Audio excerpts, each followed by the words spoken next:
हिंद। देखिए, एईडीओ का एग्जाम है और मैं पॉलिटी का एक आपको मैराथन वीडियो उपलब्ध करा रहा हूं। इसमें भारतीय संविधान के महत्वपूर्ण प्रश्नों को मैं रखा हूं। तो इस वीडियो से आपको बहुत लाभ होने वाला है। अगर वीडियो आप लोग को पसंद आएगा तो आप लोग कमेंट करिएगा, मैं दूसरे टॉपिक पर भी आपको वीडियो उपलब्ध कराऊंगा। फटाफट अंदाज में 100 प्लस क्वेश्चन है, इंपॉर्टेंट प्रश्न है जो एग्जाम में आते हैं, वही प्रश्नों को मैं शामिल किया हूं, प्रीवियस ईयर के तर्ज पर हैं। तो अगर आपको पसंद आएगा तो आप लोग कमेंट करिएगा, दूसरे सब्जेक्ट का भी वीडियो आपको उपलब्ध करा दूंगा। ठीक है, इसको फटाफट अंदाज में हम कवर करने वाले हैं। देखिए, पहला प्रश्न कह रहा है, पंडित जवाहरलाल नेहरू द्वारा उद्देश्य प्रस्ताव को कब लाया गया था। देखिए, लाने की बात करें तो लाया गया था 13 दिसंबर 1946 को, लेकिन वही स्वीकार करने की बात करें तो वह 22 जनवरी 1947 को स्वीकार किया। यहां हम देखेंगे कि लाया गया है तो हम लगाएंगे 13 दिसंबर 1946। दूसरा, ये उद्देश्य प्रस्ताव स्वीकार कब हुआ, तो जैसा कि मैंने पहले ही बता दिया कि 22 जनवरी 1947 को इसको स्वीकार कर लिया गया। अब आते हैं प्रस्तावना। भारतीय संविधान की जो प्रस्तावना है, प्रस्तावना में भारत शब्द का उल्लेख कितनी बार हुआ है। तो अगर आपने प्रस्तावना कभी पहले पढ़ा है तो आपने देखा होगा कि उसमें लिखा है हम भारत के लोग। तो पहला तो यही हो गया, हम भारत के लोग, ठीक है, तो एक बार हो गया। फिर दूसरे लाइन में है हम भारत के लोग भारत को, ठीक है, तो यहां पर क्या है, भारत को। तो भारत का केवल 2 बार उल्लेख है, तो ध्यान रखिएगा। बहुत छोटा प्रश्न है, बारीकी से उठाया गया है, एग्जाम में आता है और बच्चे कंफ्यूज हो जाते हैं। प्रस्तावना की बात कह रहा है, संशोधन प्रस्तावना में कितनी बार हुआ है, प्रस्तावना में अब तक संशोधन कितनी बार हुआ है। ध्यान रखिए, प्रस्तावना में अभी मात्र एक बार संशोधन हुआ है और वो हुआ है 42वें संविधान संशोधन 1976 से। 3 शब्द जोड़े गए हैं, समाजवादी, पंथनिरपेक्ष और अखंडता। ये 3 शब्द जो है वो जोड़े गए हैं। तो वर्ष 1976 में प्रस्तावना में इनमें से कौन सा शब्द नहीं जोड़ा गया है, ये कह रहा है। तो हमने आपको बताया 3 शब्द, समाजवादी, अखंडता और पंथ निरपेक्ष, यानी कि SAP, लेकिन बंधुत्व जो है वो नहीं जोड़ा गया है, तो डी विकल्प यहाँ पर सही हो जाएगा। भारतीय संविधान की प्रस्तावना में कितने प्रकार के न्याय का वर्णन है। न्याय, देखिए इसका सिंपल सा ट्रिक है, याद रखिएगा 3 न्याय है, वो तीनों का सीक्वेंस याद रखिएगा, एग्जाम में पूछता है। ये सीक्वेंस आप सार याद रखिएगा, यही सीक्वेंस में है, सामाजिक, आर्थिक और राजनीतिक, ये 3 प्रकार के न्याय को ऐड किया गया है भारतीय संविधान की प्रस्तावना में। तो ध्यान रखिएगा 3 प्रकार हो जाएगा। तीनों का सीक्वेंस मैं बता दिया हूं। देखिए, अगला क्वेश्चन वही है, प्रस्तावना में वर्णित न्याय का सही क्रम चुनिए। मैंने बता दिया था आपको SAR, अगर आपको याद है सार तो आप कर लेंगे। S से सामाजिक, A से आर्थिक और R से राजनीतिक। ये प्रश्न अब आपके लिए बहुत आसान हो गया। अब से पहले आपको ये प्रश्न कठिन लगता, ये अगर आपको पहले मिल जाता तो आप इसमें गलत लगा देते, लेकिन अब आपको पता हो गया SAR, तो आप इजिली कर लोगे। आइए, भारतीय संविधान की प्रस्तावना में जो न्याय वर्णित है, इनके तत्वों को कहां से ग्रहण किया गया है। तो ये जो न्याय है ना, ये 1917 के रूस की क्रांति से ये लिए गए हैं, तो ध्यान रखिएगा। चलिए, भारतीय संविधान की प्रस्तावना में कितने प्रकार की स्वतंत्रता, जैसे आपने अभी देखा न्याय जो था वो 3 प्रकार का था, सामाजिक, आर्थिक और राजनीतिक, लेकिन स्वतंत्रता जो है वो 5 प्रकार का है, विचार, अभिव्यक्ति, विश्वास, धर्म और उपासना। 5 प्रकार, विचार, अभिव्यक्ति, विश्वास, धर्म और उपासना की स्वतंत्रता। तो ये कै प्रकार हो जाएगा, 5 प्रकार हो जाएगा। चलिए आइए, भारतीय संविधान में स्वतंत्रता, समता और बंधुत्व के आदर्श कहां से लिए गए हैं। तो स्वतंत्रता, समता और बंधुत्व के जो आदर्श हैं ये फ्रांस की क्रांति से ग्रहण किए गए हैं। भारतीय संविधान की प्रस्तावना में कितने प्रकार के समता का उल्लेख है। तो ये 2 प्रकार के समता का उल्लेख है, प्रतिष्ठा और अवसर। कौन कौन 2 प्रकार, तो याद रखिएगा, प्रतिष्ठा और अवसर की समता, ठीक है, ये 2 प्रकार है, बहुत इंपॉर्टेंट करा रहा हूं मैं। भारतीय संविधान की प्रस्तावना को किसने संविधान हमारे दीर्घकालिक सपनों का विचार कहा। ऐसा कहा कि भारतीय संविधान की प्रस्तावना को ये कहा गया कि यह हमारे दीर्घकालिक सपनों का विचार है। तो ये कहने वाले थे सर अल्लादी कृष्णा स्वामी अय्यर, ध्यान रखिएगा, सर अल्लादी कृष्णा स्वामी अय्यर। वहीं अगर हम देखें कि हमारी संप्रभु लोकतांत्रिक गणराज्य का परीक्षा फल नहीं भविष्य फल है, ठीक है, भविष्य फल है। प्रस्तावना के बारे में किसने कहा कि ये हमारी संप्रभु लोकतांत्रिक गणराज्य का भविष्य फल है? तो ये भी कहने वाले थे कृष्णा स्वामी, कृष्णा स्वामी नहीं, के एम मुंशी थे, के एम मुंशी, कन्हैयालाल माणिक्यलाल मुंशी, ध्यान रखिएगा, याद रखना है। चलिए, किसने प्रस्तावना को संविधान का सबसे सम्मानित भाग तथा संविधान की आत्मा और संविधान की कुंजी, तो ये संविधान का सबसे सम्मानित भाग या आत्मा या कुंजी कहने वाले थे ठाकुरदास भार्गव, ध्यान रखिएगा। किसने प्रस्तावना के बारे में यह कहा कि वह उचित स्थान है जहां कोई इसका मूल्यांकन कर सकता है? वह भी ठाकुरदास भार्गव के द्वारा ही कहा गया था। ठीक है, चलिए अगले सवाल की ओर आते हैं। कह रहा, सर्वोच्च न्यायालय ने किस मामले में कहा कि प्रस्तावना संविधान का भाग नहीं है, यह केवल संविधान निर्माता के मस्तिष्क के लिए एक कुंजी है? सुप्रीम कोर्ट ने यह कहा कि भाई ये भाग तो नहीं है। तो 1960 में तो ये बता दिया बेरूबारी संघ मामले में कि भाग नहीं है, लेकिन 1973 में फिर उन्होंने कहा कि नहीं नहीं भाग है। तो आगे जो प्रश्न आने वाला है वो यही है कि उच्चतम न्यायालय ने प्रस्तावना को संविधान का भाग किस मामले में माना है? तो केशवानंद भारती वाले मामले में। चलिए, संविधान की धारा 368 के तहत प्रस्तावना में संशोधन किया जा सकता है या नहीं, यह प्रश्न कब उठा? तो देखिए, जब 1973 में जो मामला आया केशवानंद भारती वाला, उसी में सुप्रीम कोर्ट ने कहा कि ये भाग है, इसलिए 368 के तहत प्रस्तावना में संशोधन किया जा सकता है या नहीं, ये प्रश्न उसी समय उठा केशवानंद भारती वाले मामले में। चलिए, भारतीय संविधान की प्रस्तावना है तो संविधान का एक भाग है, ठीक है, संविधान का भाग है तथा इसका उपयोग किस लिए होता है? संविधान के अन्य प्रावधानों की व्याख्या के लिए किया जा सकता है। क्लियर है, कोई डाउट नहीं। चलिए आगे चलते हैं 20वें सवाल की ओर। भीमराव अंबेडकर द्वारा संविधान सभा में दिए गए अपने अंतिम भाषण में निम्न में से किस शब्द को शामिल नहीं किया गया? भीमराव अंबेडकर जो भाषण दिए थे उसमें नम्यता शब्द उन्होंने कहा था, लेकिन प्रस्तावना जो है उसमें कहीं नम्यता शब्द का उल्लेख नहीं किया गया, तो नम्यता जो हो जाएगा, नम्यता नहीं है। ठीक है, चलिए अगला प्रश्न देखते हैं। किस संविधान संशोधन में प्रस्तावना में समाजवादी एवं धर्मनिरपेक्ष जोड़े गए? मैं बता चुका हूं कि प्रस्तावना में केवल एक ही बार 42वां संविधान संशोधन 1976, तो कहीं 76वां मत लगा देना मेरे भाई। ठीक है, 42वां है, इसी में समाजवादी, पंथ निरपेक्ष और अखंडता तीनों जोड़ा गया है, तो 42वां होगा। संविधान की प्रस्तावना में लिखित शब्दों का सही क्रम क्या है? तो सही क्रम, हम भारत के लोग भारत को एक संपूर्ण प्रभुत्व संपन्न समाजवादी धर्मनिरपेक्ष लोकतांत्रिक गणराज्य बनाने के लिए, है ना, तो क्या हो जाएगा? विकल्प डी। एकदम जुआ पर याद होना चाहिए आपको प्रस्तावना। चलिए अगले सवाल की ओर हम बढ़ते हैं। धर्मनिरपेक्ष राज्य का तात्पर्य है, नीचे दिए गए कथनों पर विचार करें। करता हूं विचार। कथन 1 है, राज्य किसी धर्म विशेष के प्रति समर्पण नहीं हो सकता है। दूसरा कथन, धर्मनिरपेक्ष राज्य सभी धर्मों को स्वतंत्रता प्रदान नहीं करता है। ध्यान रखिएगा, धर्मनिरपेक्ष राज्य का ये मतलब नहीं है कि वो किसी विशेष धर्म के प्रति समर्पित हो जाए। तो पहला कथन तो बिल्कुल गलत है। ठीक है, दूसरा कथन कह रहा है धर्मनिरपेक्ष राज्य सभी धर्मों को स्वतंत्रता प्रदान नहीं करता है। सभी धर्मों को करता है वो स्वतंत्रता प्रदान, तो कथन यहाँ पर दोनों गलत हैं। कथन क्या है? दोनों गलत हैं। अच्छा नहीं, सही है, पहला तो सही है ना, किसी विशेष धर्म के प्रति समर्पित नहीं हो सकता है, तो पहला तो सही है, मतलब पहला सही है, दूसरा गलत है। देखिएगा, ध्यान रखिएगा। राष्ट्रपति संसद का अभिन्न अंग होता है। संसद का ही भाग होता है, अभिन्न अंग होता है, बैठता उठता नहीं है, केवल अंग होता है।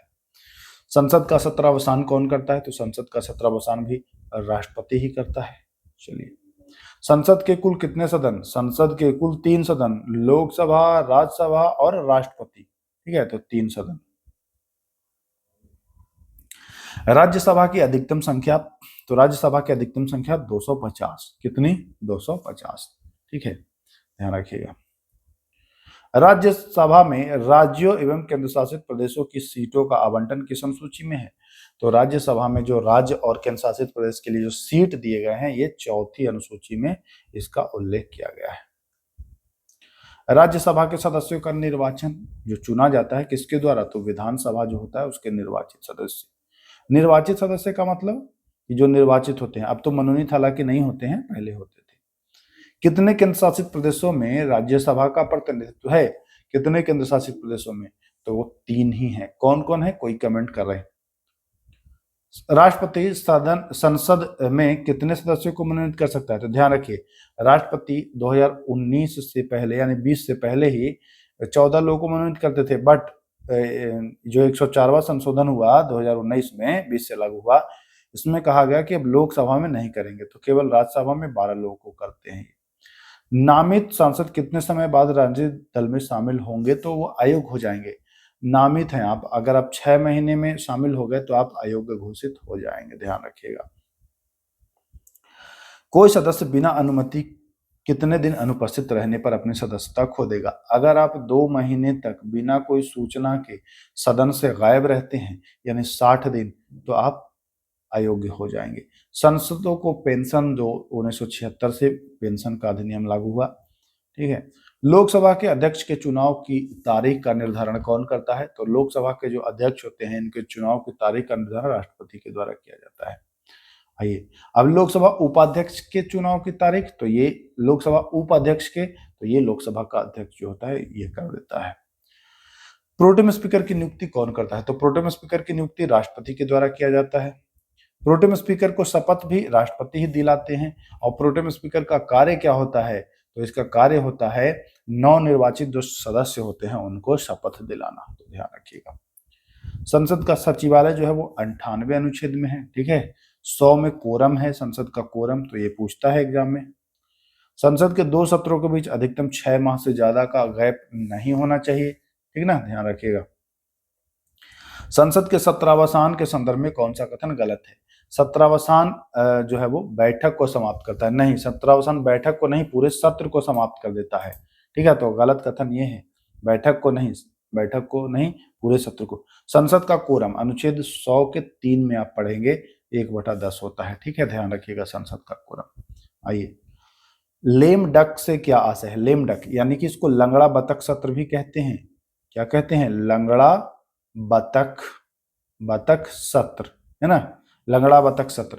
ये पुरानी लोकसभा का अंतिम सत्र होता है लंगड़ा बतख। लोकसभा अध्यक्ष हो या उपाध्यक्ष हो और राज्यसभा के उपसभापति का चुनाव जो होता है वो किस बहुमत से होता है, ध्यान रखिएगा। लोकसभा अध्यक्ष, उपाध्यक्ष और राज्यसभा के उपसभापति।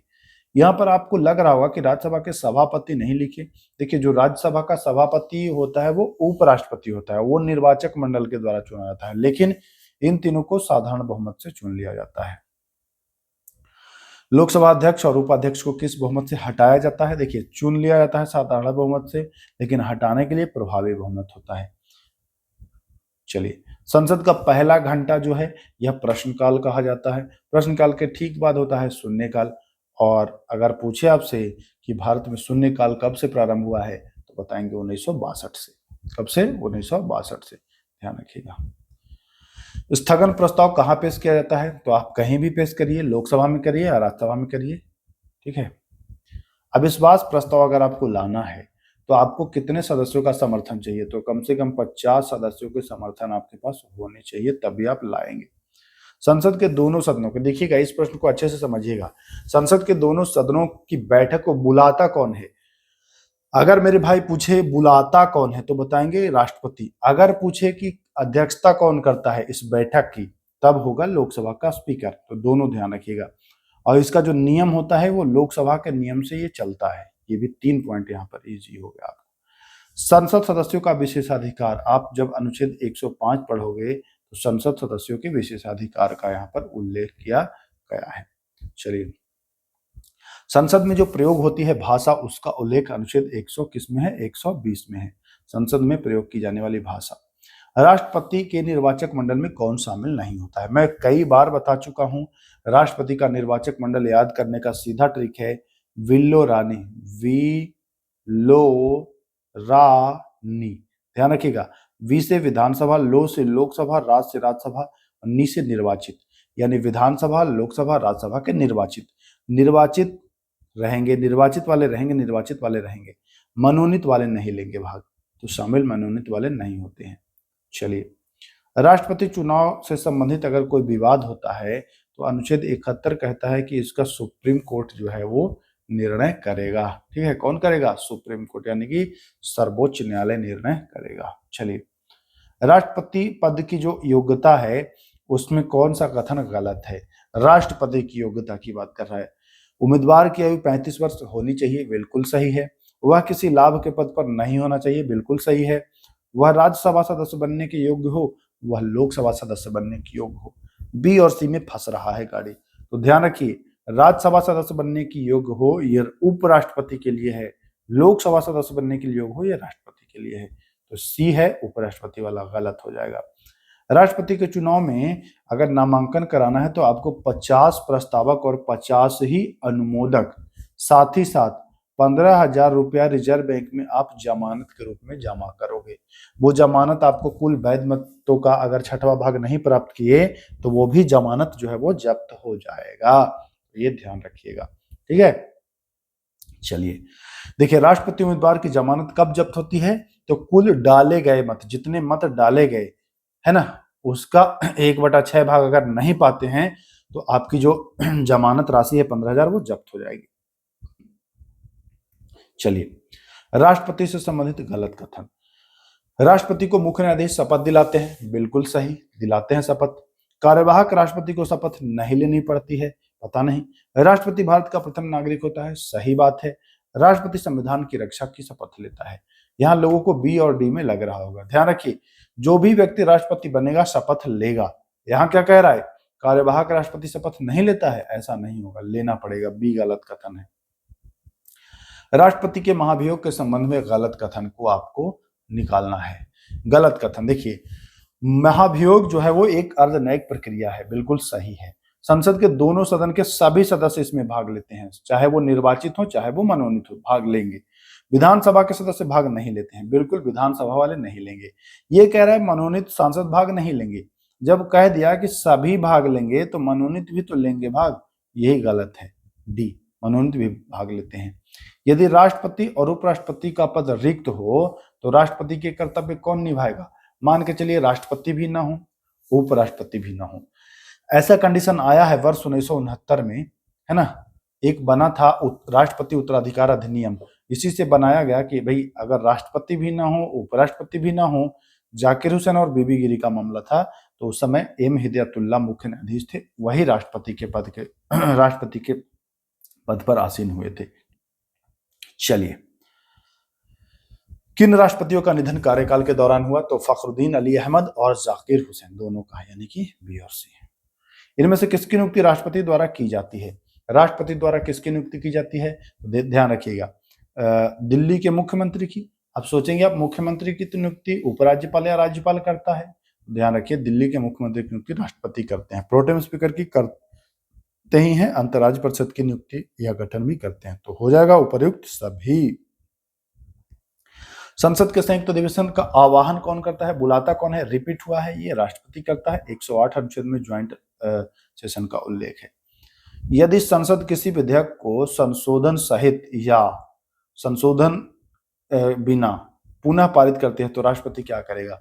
भैया, जब राष्ट्रपति के पास दोबारा जाता है तो राष्ट्रपति के पास कोई विकल्प नहीं है, अनुमति देना अनिवार्य हो जाता है, ध्यान रखेंगे। चलिए 65वां प्रश्न, राष्ट्रपति उच्चतम न्यायालय से परामर्श किस अनुच्छेद के अंतर्गत ले सकता है? तो 143, जानते ही होंगे आप लोग 143 से। भारतीय सशस्त्र सेनाओं का सर्वोच्च सेनापति जो होता है वो राष्ट्रपति होता है, ये बहुत इजी प्रश्न है, ध्यान रखिएगा। पॉकेट वीटो का प्रयोग भारत में 86 में हुआ था, है ना, 1986 में ज्ञानी जैल सिंह के समय, तो ध्यान रखेंगे ज्ञानी जैल सिंह। चलिए, किस संविधान संशोधन द्वारा राष्ट्रपति को संविधान संशोधन विधेयक पर सहमति देने के लिए बाध्य किया गया? मोस्ट इंपोर्टेंट है, ये 24वां संविधान संशोधन हुआ था और 24वें संविधान संशोधन से कह दिया गया कि नहीं, अगर संविधान संशोधन का कोई विधेयक जाता है तो राष्ट्रपति महोदय आप इस पर सहमति देंगे ही देंगे ही देंगे ही, 24वां होगा। प्रधानमंत्री के नेतृत्व में मंत्रिपरिषद द्वारा राष्ट्रपति को सहायता और सलाह, यानी प्रधानमंत्री का कर्तव्य देने के लिए, कर्तव्य नहीं, ये मंत्रिपरिषद कह रहा है कि प्रधानमंत्री के नेतृत्व में मंत्रिपरिषद द्वारा राष्ट्रपति को सहायता और सलाह देने का उल्लेख, तो ये अनुच्छेद 74 में किया गया है। राष्ट्रपति पर महाभियोग किस अनुच्छेद के तहत लगता है? तो राष्ट्रपति पर महाभियोग लगता है 61 के तहत। 60 में शपथ है, 61 हो जाएगा। उपराष्ट्रपति के निर्वाचक मंडल में तो दोनों सदनों के सदस्य होंगे, संसद के सभी सदस्य यानी लोकसभा और राज्यसभा के सभी निर्वाचित और मनोनीत सभी। उपराष्ट्रपति के चुनाव से संबंधित अगर कोई विवाद होता है तो या उपराष्ट्रपति हो या राष्ट्रपति हो, सुप्रीम कोर्ट ही उसका निर्णय करेगा, ठीक है ना। चलिए, निम्नलिखित में से कौन सी उपराष्ट्रपति पद हेतु योग्यता नहीं है? मैं बता चुका था, जब राष्ट्रपति पद के लिए योग्यता बताया था तो वो बताया था भारत का नागरिक होना चाहिए, बिल्कुल 35 वर्ष की आयु होनी चाहिए, राज्यसभा सदस्य की योग्यता भी होनी चाहिए। लोकसभा वाला ये राष्ट्रपति हेतु है, तो डी कथन गलत हो जाएगा। चलिए, उपराष्ट्रपति को हटाने का संकल्प कहाँ प्रस्तुत होता है?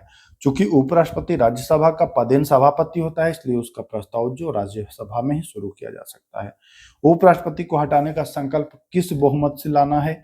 तो उसको विशेष बहुमत से आपको लाना पड़ेगा, तभी वो हटेंगे, ठीक ना, ध्यान रखिएगा। भारत के पहले उपराष्ट्रपति कौन थे जिनका पद पर रहते हुए निधन? तो देखिए, भारत के पहले उपराष्ट्रपति कृष्णकांत थे, जो पद पर रहते हुए उनका निधन हुआ था, ठीक ना। चलिए, उपराष्ट्रपति का चुनाव जो है वो किस अनुच्छेद में है? तो राष्ट्रपति का चुनाव अनुच्छेद 54 में है, लेकिन उपराष्ट्रपति का चुनाव जो है वो 66 में है, ठीक। चलिए, उपराष्ट्रपति का शपथ, देखिए राष्ट्रपति का शपथ 60 में है, उपराष्ट्रपति का शपथ 69 में है, तो ध्यान रखेंगे। उपराष्ट्रपति के चुनाव संबंधी विवादों का निपटारा सुप्रीम कोर्ट अनुच्छेद 71 के तहत करती है, ठीक है। उपराष्ट्रपति को हटाने की प्रक्रिया, चूंकि मैं बता चुका हूं कि उपराष्ट्रपति राज्यसभा के पदेन सभापति होते हैं, इसलिए राज्यसभा में शुरू की जा सकती है। उपराष्ट्रपति का राष्ट्रपति के रूप में कार्य करना, अनुच्छेद 65 ये कहता है कि अगर राष्ट्रपति नहीं है तो उपराष्ट्रपति भी कार्य कर सकता है, लेकिन अनुच्छेद 70 से ये प्रावधान बना है कि अगर उपराष्ट्रपति भी ना हो, राष्ट्रपति भी ना हो, तो सुप्रीम कोर्ट के मुख्य न्यायाधीश, तो ये 70 उस स्थिति में होगा। मूल रूप से भारतीय संविधान में मूल कर्तव्य, तो मूल रूप से कितनी थी? तो लोगों को लग रहा होगा 10, जो कि गलत है। देखिए, ये तो जोड़ा गया है 42वां संविधान संशोधन 1976 से 10 को, और 86वां संविधान संशोधन 2002 में 1 जोड़ दिया गया, तो कुल 11 तो हैं, बट मूल रूप से तो एक भी नहीं थे, 0 थे, ठीक है। मूल कर्तव्य को जोड़ा गया तो 42वां संविधान संशोधन 1976 से जोड़ा गया। क्लियर है ना? कोई दिक्कत समझने में तो नहीं। चलिए, मूल कर्तव्य को शामिल किया गया है, तो ये भारतीय संविधान में लिया गया है रूस के संविधान से, है ना, USSR। चलिए, मूल कर्तव्य प्राप्त है, मूल कर्तव्य प्राप्त है, किसको प्राप्त है? तो देखिए, कर्तव्य, भाई हमारा कर्तव्य क्या है? ये विदेशियों को क्या मतलब है आपके देश से? आप उनका कर्तव्य नहीं है, ये केवल भारतीयों को प्राप्त है। ये भी नहीं कि 18 वर्ष वाला ना, भारतीयों को प्राप्त है। 11वां मूल कर्तव्य जुड़ा था 86वां संविधान संशोधन 2002 से, शिक्षा के अधिकार को इसमें शामिल किया गया है, ठीक है। निम्न में से कौन सा मूल कर्तव्य नहीं है? मूल कर्तव्य जो नहीं है वो है राष्ट्रीय स्मारकों का संरक्षण। देखिए, राष्ट्रध्वज का आदर करे और सम्मान करे, राष्ट्रगान का, ये अपना मूल कर्तव्य है। देश की रक्षा भी करना ये अपना मूल कर्तव्य है। भारत के सभी लोगों में भाईचारे की भावना भी रखना ये अपना मूल कर्तव्य है। अब आपको लग रहा होगा कि सर राष्ट्रीय स्मारकों की रक्षा करना भी है। देखो भाई, राष्ट्रीय स्मारकों का संरक्षण ये DPSP राज्य के नीति निर्देशक तत्व में है, ठीक ना, तो कंफ्यूजन मत होइएगा, एग्जाम में ऐसे फंसाएगा आपको। 11वां मूल कर्तव्य है, तो 11वां है 6 से 14 वर्ष की आयु तक के जो बच्चे हैं उनको शिक्षा का अवसर प्रदान करना, ठीक है भाई। मूल कर्तव्य है, न्यायोचित है, गैर न्यायोचित है कि संविधान में उल्लेख नहीं है। देखिए, मूल कर्तव्य अगर आप नहीं करते हैं तो कोई आपके खिलाफ न्यायालय नहीं जा सकता है, तो गैर न्यायोचित है, ठीक है। निम्नलिखित में से किन कर्तव्यों का भारत के संविधान में मूल कर्तव्य के रूप में उल्लेख प्राप्त नहीं होता है? तो देखिए, राष्ट्र की रक्षा करना मूल कर्तव्य है, देश की रक्षा वही बात है, हमारी संस्कृति गौरवशाली परंपरा का परिरक्षण, संस्कृति, ठीक है, इसका रक्षा करना है। इनकम टैक्स अदा करना ये मूल कर्तव्य नहीं है, ठीक है ना, ये कानूनी अधिकार है, करना ही पड़ेगा, नहीं तो इनकम टैक्स वाले उठा के ले जाएंगे। निम्न में से कौन प्रत्येक भारतीय नागरिक का मूल कर्तव्य है? भारतीय नागरिक का मूल कर्तव्य है, देखिए, अपने दायित्वों के प्रति निष्ठावान होना, ऐसा कहीं नहीं है। मानवीय प्रतिष्ठा की रक्षा करना, ऐसा कहीं नहीं है। बच्चों के प्रतिष्ठा की रक्षा करना भी नहीं लिखा, लेकिन हाँ, महिलाओं के सम्मान की रक्षा करना ये मूल कर्तव्य है। तो डी विकल्प सही हो जाएगा। भारतीय संविधान के किस भाग में आपातकालीन प्रावधान? तो आपातकालीन प्रावधान 18 भाग में है। अनुच्छेद 352 के अंतर्गत राष्ट्रीय आपातकाल लागू करने का आधार नहीं है। तो देखिए, आधार पहले तो था, लेकिन आंतरिक गड़बड़ी की जगह पर अब उसको कर दिया गया है सशस्त्र विद्रोह, तो वो आंतरिक गड़बड़ी वाला प्रावधान नहीं रहा, ध्यान रखिएगा। राष्ट्रीय आपातकाल के संदर्भ में आंतरिक गड़बड़ी शब्द को सशस्त्र विद्रोह से किस संविधान संशोधन द्वारा प्रतिस्थापित किया गया? मतलब पहले आंतरिक गड़बड़ी के आधार पर लग जाता था आपातकाल, लेकिन 1978 की बात है, 44वां संविधान संशोधन हुआ, इसमें कहा गया कि ये आंतरिक गड़बड़ी क्या होता है भाई, हटाइए इसको, सशस्त्र विद्रोह के आधार पर लगता है, आंतरिक गड़बड़ी नहीं। किस संविधान संशोधन द्वारा आपातकाल की घोषणा को न्यायिक समीक्षा से बाहर कर दिया था? तो ध्यान रखिएगा, 38वां संविधान संशोधन हुआ, उसमें कहा गया कि अगर मैं आपातकाल लागू करूं तो कोई जांच नहीं करेगा, मैं बता दे रहा हूं। ये तानाशाह एक तरह से हुआ ना, कि मैंने आपातकाल लगाया, अब गलत है कि सही है, जांच नहीं होगी। ये इंदिरा गांधी की सरकार के समय ऐसा हुआ था 38वां से, लेकिन 44वां संविधान संशोधन में इसको खत्म कर दिया गया। न्यायिक समीक्षा के अंतर्गत इसको ले आया गया, तो लाया कब गया? तो 44वां से, ध्यान रखिएगा। जनता पार्टी की सरकार आई, उन्होंने ये काम किया। चलिए, आपातकाल की घोषणा जारी अगर होती है तो कितने समय के भीतर संसद से अनुमोदन आवश्यक है? आपातकाल की अगर उद्घोषणा हुई तो 352 अनुच्छेद वाला, तो 1 महीना के भीतर आप संसद के दोनों सदनों से अनुमोदित कराइए, नहीं तो खत्म हो जाएगा। अनुमोदन अगर मिल जाए इस आपातकाल को संसद के दोनों सदनों से, ठीक है, तो ये जो आपातकाल है, राष्ट्रीय आपातकाल 352 अनुच्छेद वाला, ये कितने समय तक रहेगा? तो ये 6 माह तक, और 6 माह करके इसको आप बढ़ाते रहिए, ठीक है। चलिए, आपातकाल के समय लोकसभा का कार्यकाल एक बार में 1 वर्ष तक आप बढ़वा सकते हो। आपातकाल के दौरान निम्न में से कौन सा अनुच्छेद नहीं निलंबित होता है? तो देखिए, अनुच्छेद 20 और 21 है प्राण एवं दैहिक स्वतंत्रता, जीने का अधिकार, इसको नहीं समाप्त किया जा सकता है, चाहे कोई परिस्थिति हो। निम्न में से किस वर्ष आपातकाल नहीं लगा था? देखिए, भारत चीन युद्ध के समय लगा था, ठीक है, 65 के समय नहीं लगा था, 71-75 में लगा ही था, 65 में नहीं लगा था, तो हो जाएगा बी ऑप्शन सही, राइट आंसर बी। चलिए, राज्य में राष्ट्रपति शासन, राष्ट्रपति शासन अनुच्छेद 356 से लगता है, सभी लोग जानते हैं, लेकिन 365 से लगता है, ये नहीं जानते हैं आप लोग। ये 365 से भी लगता है और 356 से भी लगता है। होता क्या है, जब केंद्र के दिए गए निर्देशों को राज्य भली भांति उसका पालन न करे तो केंद्र सरकार उस पर राष्ट्रपति शासन लगाएगी, वो 365 अनुच्छेद का उपयोग करके। राष्ट्रपति शासन अगर लग जाता है तो कितने समय के भीतर दोनों सदनों से अनुमोदन? देखिए, जहां राष्ट्रीय आपात 352 में आप पढ़े थे कि 1 माह के भीतर अनुमोदन कराना है, लेकिन राष्ट्रपति शासन लगा है तो 2 माह का समय आपको मिल गया है। यदि दोनों सदन स्वीकृति दे देता है तो राष्ट्रपति शासन अधिकतम कितने समय तक लागू रह सकता है? तो देखिए, बार बार करके तो उसको 3 साल तक करा सकते हैं, लेकिन एक बार में 6 माह तक वो लागू रहेगा। राष्ट्रपति शासन को अधिकतम कितने वर्ष तक बढ़ा सकते हैं? तो बार बार अनुमोदन करके वो 3 साल तक इसको बढ़वा सकते हैं आप।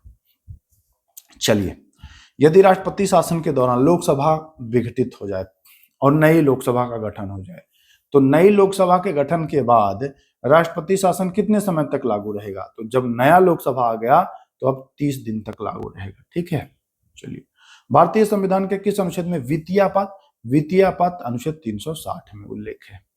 वित्तीय आपातकाल की अगर घोषणा हो जाती है तो कितने समय के भीतर उसको दोनों सदनों से जो है वह कराया जाना है अनुमोदन? तो देखिए, केवल राष्ट्रपति शासन और वित्तीय आपात ये दोनों 2 माह है, बाकी आपातकाल जो है राष्ट्रीय वो 1 माह है, तो दोनों पॉइंट आपको ध्यान रखना है।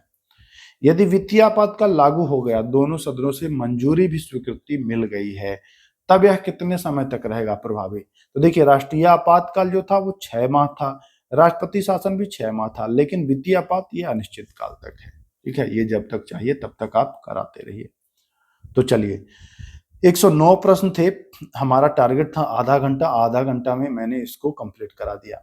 ये वीडियो के लिए महत्वपूर्ण है। अगर आप वीडियो पसंद करेंगे, अगर आपको लगेगा कि हाँ, ये सही है आपके लिए, तो दूसरे सब्जेक्ट पर भी मैं वीडियो उपलब्ध कराऊँगा, लेकिन आप कमेंट करेंगे दूसरे सब्जेक्ट के लिए तभी ये उपलब्ध कराऊँगा। तो इंतज़ार रहेगा आपके कमेंट का। फिर मिलते हैं, तब तक के लिए नमस्कार। जय हिंद।